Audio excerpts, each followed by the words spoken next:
up on this bit.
Okay, just a quick observation. As you can see, there's two sides to this trailer. I'll tell you, it'll be a lot easier with two people, which there will be, you know, on the next one. But man, I'm walking my legs off, especially when you kind of things have to line up. You know, you round one side, round to the other, round one side, round to the other, blah blah blah blah blah. But anyway, we're getting there. That's the compressor in the background there. We're using the plasma cutter today.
But as you can see, I'm cutting out the channel on the side there. I cut the bottom side yesterday and it warped.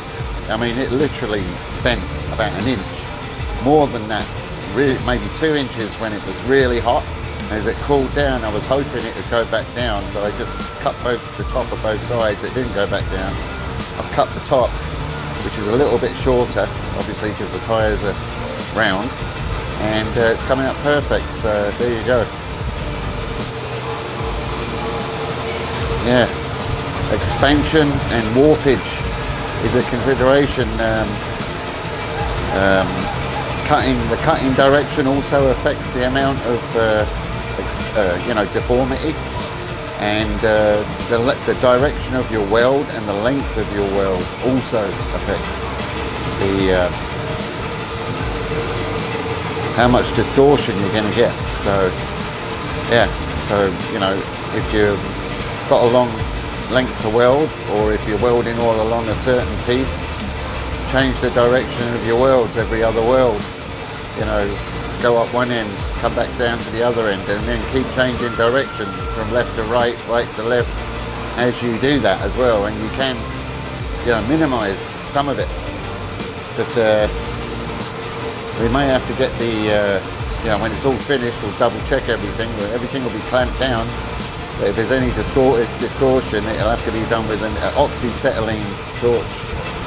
You know, different steels you heat up in different places, obviously, depending on what you're trying to do. But you know, it will be perfect when it's done. So, but I'm in no rush. Yeah. Okay. Here we are. Monday.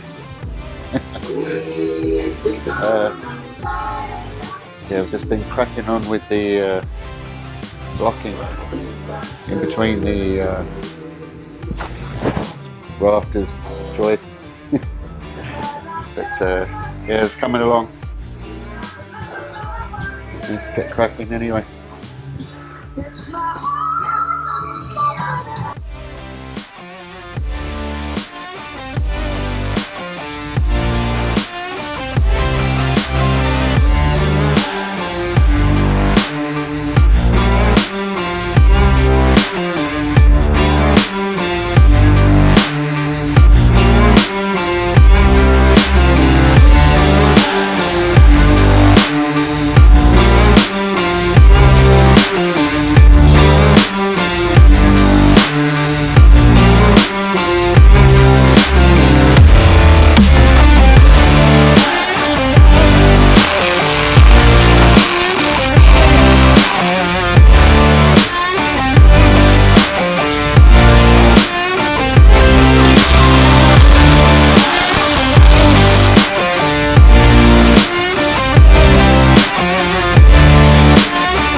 Okay, right, here we are. Yeah, I'm going to take a walk down there, show you what's going on. But yeah, it's been very busy. We got a lot of welding done last night, all the blocking. It's all fully welded now. We're going back and I've double checked the hydraulics, make sure they're working properly. I do have to get a couple of flow valves because they're going up at the same rate, but they're coming down. One's slightly slower than the other one. But the angles are all correct and everything's looking good. So I'm just going to finish welding up today. I'm going to make a spot for a few boxes and under the footbed boxes, and a few of the finishing touches, and we'll be ready to put some plate down.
Help me.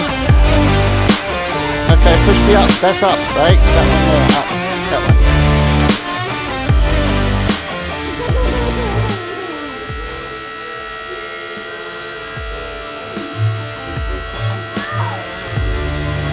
Keep going. Keep going. I'll tell you when to stop. Okay.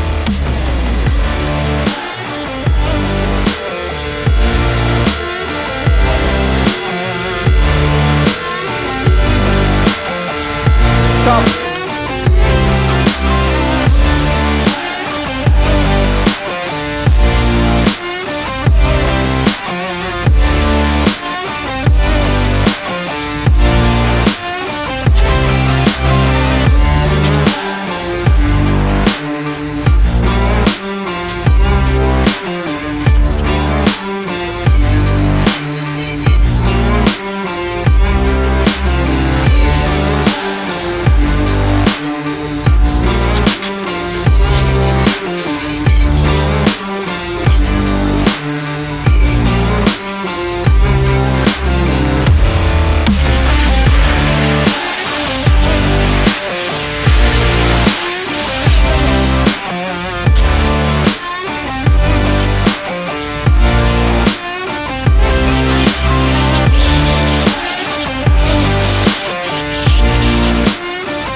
Oh yeah. Oh yeah.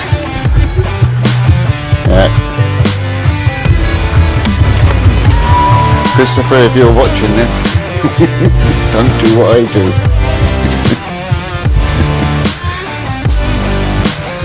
Okay. Yeah. Most deaths falling from height or at a height less than 3 feet. Did you know that? Yeah. Like that. That could have been fatal. Fatal. Yeah, and these shells. Quite sharp there. Sharp enough to... That's a scratch, by the way. Yeah. Anyway. This music's doing my head in. Yeah, turn it off.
Yeah, didn't get the camera out while I was painting because I'm still cleaning the paint off everything else. I didn't want my expensive camera covered in paint, so yeah, there's no film of me actually spraying, but it's a no-brainer. So I just used, yeah, we'll have a little walk around, shall we? There we are, get this off here, there we are. Okay, turn this around. Okay, so yeah, I just used these. I've got this one is good because you can actually spray upwards. This thing, you can see you can loosen this and it turns any direction you want, right? The cup. So if you wanted to spray up, so that was used for spraying underneath and things like that. This is a, you know, typical high volume, low pressure 1.3 tip. What is it? M-Star, made in Taiwan, I think. Anyway, yeah, this one was the best. It gets more paint out there. As you can see, I've got paint all over me, and that the paint we used was the Rust Tech on the steel, and the complementary, or not, the paint that complements that from the same company, black. You know, as you can see, got all the shrink tube out and rubber gaskets and springs and all kinds of stuff we've got out.